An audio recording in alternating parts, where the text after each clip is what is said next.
There is a question, is the attitude of Islam to history.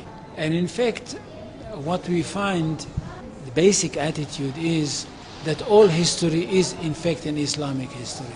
That means that all the major figures of history basically are Muslims. From Adam down to our own time. So if the Jews or the Christians are demanding something and basing it on the fact that there was a king called Solomon, or a king called David, or a prophet called Moses, or Jesus, then of course what they are doing, they are saying something which is not true, or in fact they don't know that all these figures were basically Muslim figures. They were, in fact, since the creation of the world there is only one religion, and this is the religion of Islam.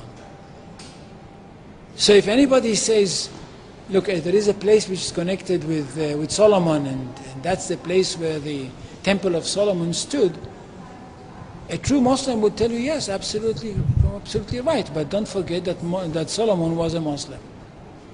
And David was a Muslim, and Abraham was a Muslim, and Isaac was a Muslim, and Jesus was a Muslim. And this is what I mean by the Islamization of history. And you can understand that through Islamization of history, you've got Islamization of geography. Anywhere which was connected with these people, or with these prophets, which were all Muslims, becomes a Muslim territory. And therefore, when Islam was not in that area before Muhammad came to it, but it should have been there. In that area, I mean in the Middle East or other parts outside the Middle East, which are now Muslim parts. Any place like this had to be freed, not to be conquered, had to be liberated.